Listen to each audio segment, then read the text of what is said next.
Saying that this is the best looking FJ Cruiser ever is a bit of a bold claim, but I feel like if it wasn't true, there'd be some sort of sign. Anyways, let's pull it in the shop and I'll show you around.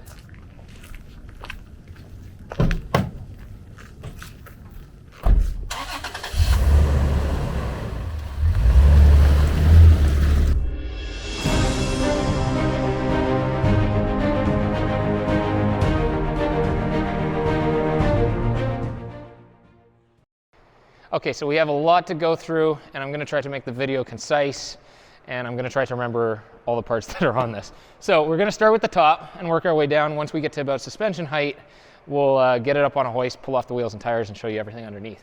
So first things first, Sherpa Fuji rack. This roof rack's great because it sits really flush, as you can see. It gives you almost no wind noise at all. In the front, I got a 40-inch light bar from Speed Demon Lights, and their Hilux 2.0 flood pods on the side. They get cut off a little bit by the rack, but a lot of light still floods over there. Then if you move to the side, I have Agency 6 aluminum grab handles. These make getting up and down to the roof super easy. So I definitely recommend those if you have like a Prinsu or Sherpa rack. Then I have a bit of side lighting, just mostly for camping and every now and then wheeling at night. So that's the roof. My window, which is currently down, I did get tinted with Expel film. And then my mirrors are OEM black mirrors. This summer I swapped out the mirrors, the grille, the door handles, the bumper wings, everything for OEM black. I had my silver ones painted before, and after a few years they just started to look beat up. So I swapped those out. When I went to these mirrors, I went back to the OEM lights and just had them tinted. I had a Freedom Outfitters kit before, and the good news is, which I'm not sure if this is public knowledge yet, they're coming out with a stealth kit for the mirror lights, so I will be running that in the future because you'll get all the benefits of the KC setup with the turn signals while keeping sort of this look. Then if we move to the front, I'm just going to put the startup sequence to my headlights on.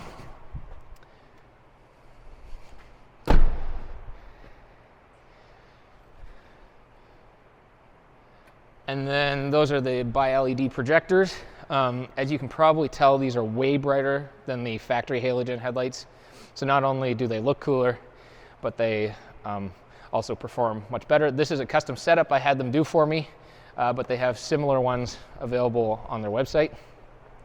As I mentioned, OEM black grille. It's got that nice shiny look to it. And the customized part is the Toyota logo. That's custom painted with automotive paint. So it's got the Yo look to it. I have a custom painted taco vinyl badge. I painted it these colors a while back. And then from the grill badge store, I have this Canadian grill badge. Hidden behind the grill, it's hard to see, is a 20-inch light bar.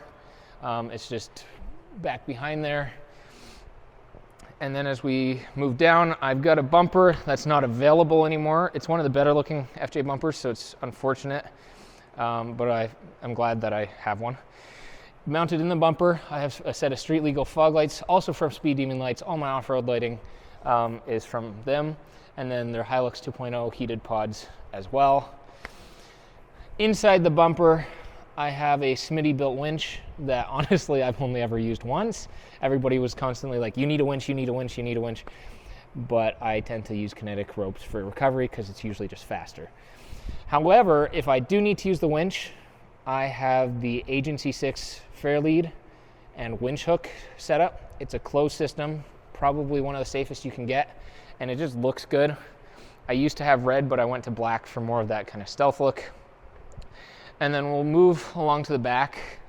I'll show you a little bit more, but these rock sliders were prototypes that never came into production. But they're a good looking rock slider. They're just unfortunately not available for purchase. And then along the back, as I mentioned, OEM black bumper wings. Into those I have some flush mount pods. These are heated, so the nice thing is in the winter, these actually melt the snow off of them and work as a good chase light. I have a custom license plate frame. It's starting to rust now that it's a few years old. It's made out of steel, and I'm going to get an aluminum one made. OEM black trim around the hitch. In the hitch, this is a shackle I had custom powder coated. It's gotten a bit beat up. I'm going to swap it to a new one for the summer.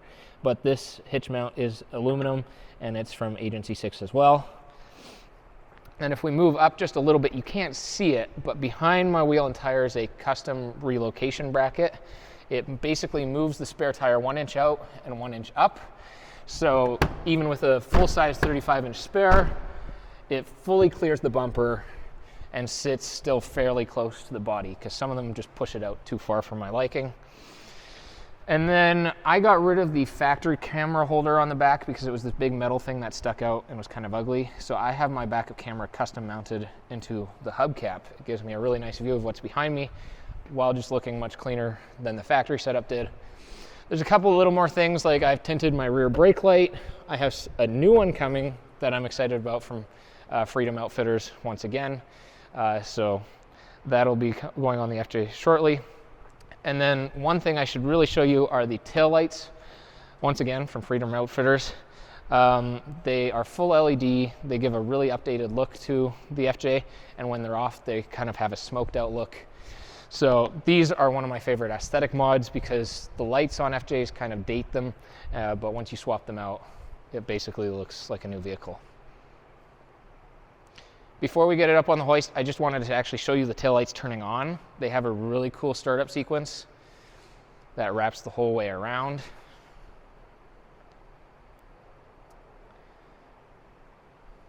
So yeah, that's pretty cool when that starts up at night. It turns a lot of heads, same with the front setup. So yeah, anyways, we'll get this up on a hoist and we'll show you all the goodies underneath.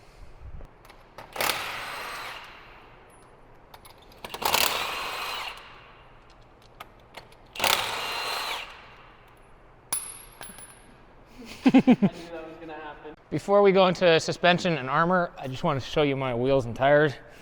So the wheels are from Alpha Equipped. They're a real beadlock. And then the tires that I'm running right now, just for winter, are Nitto EXO grapplers, and I have them studded. I'll be running a different setup for this spring because I will be moving to 37s. So first we'll start with skid plates. I have the engine, lower control arm, and transmission skid plates from OK Expedition, and this is custom painted in the iconic Toyota colors.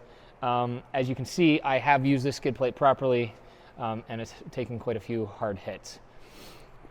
If we start from the outside, these are Trail Gear wheel spacers just to get the stance that I like.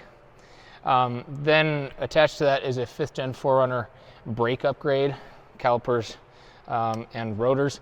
This gives you a lot more size and thickness to the rotor, so you won't get warping. It's a really good idea if you tow with your FJ or if you have a heavy wheel and tire setup. Moving in, this is the Total Chaos spindle gusset. It's the one that you can still run a sway bar with. They have one that without and then one with, and I wanted to keep my sway bar. These are Overland Custom Designs sway bar links. They're much beefier than factory, as you can see, because what can happen is if you get rowdy off-road, you can bend or snap your factory links, which will then drop down into your CV boot and cut those open. The sway bar is just the factory sway bar that I had powder coated to match everything else. And and the tie rod, I have a Warfab reinforcement sleeve. Some people debate whether this is good or not for your steering rack, but I decided to take the chance because I have quite a heavy wheel and tire setup. Moving up, we have the Fox 2.5 Resian adjuster coilover. I've been quite happy with the ride on these, and along with that I have the Dirt King ball joint upper control arms. These ball joints work really well here in Canada, being fully sealed because we get a lot of snow and salt on our roads. Tucked back here, I have steel braided brake lines, as you can see, and Durabumps. These bump stops are a lot softer than the factory ones and make big hits much nicer.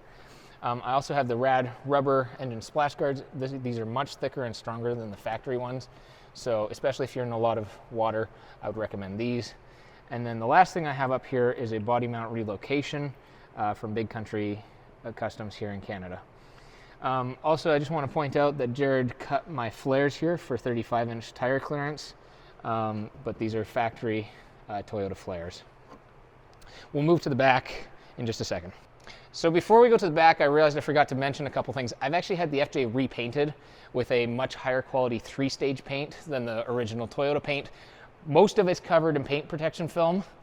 And at the same time, I replaced most of these plastics. Right now, because it's winter roads, everything's kind of dirty, but all of these are fresh. The bumper, everything. But anyways, we'll get to the back now. So the back's a very similar setup to the front. Same wheel spacers, same brakes, same shocks essentially, Fox 2.5s with resis and adjusters. I have Super Springs rear bump stops here though, with a custom spacer. Might have to make that a little bigger when I go to 37s, we'll see. Then if just up here, I have the RCI lower link skid plates. I believe these are their old style ones. This is just to keep from crushing that link mount. The links themselves are SPC ones. They're much thicker and stronger than the factory ones because normally if you hit the factory ones on a rock, they'll just bend. And I didn't want that to happen. My sway bar is a factory sway bar, but these links are OEM ones that Jared lengthened for me a number of years back, and they just happen to be the exact right length for the Fox shocks, so it worked out perfectly. Then if we come to the back here, with suspension, I have Dobinson rear springs. Just because I have a little bit more travel and just for strength, I did steel brake lines back here as well. I should mention I'm on 488 gears, so you can't see them, but that's what's in here. And I have my breather routed actually into my jack compartment so that I always know that it's clean air and I'm never getting water in my diff. Then right here is the start of my URD Spec U exhaust. It's a triple muffler system that comes from an equal length Y pipe. So we'll just walk up here to the front of it.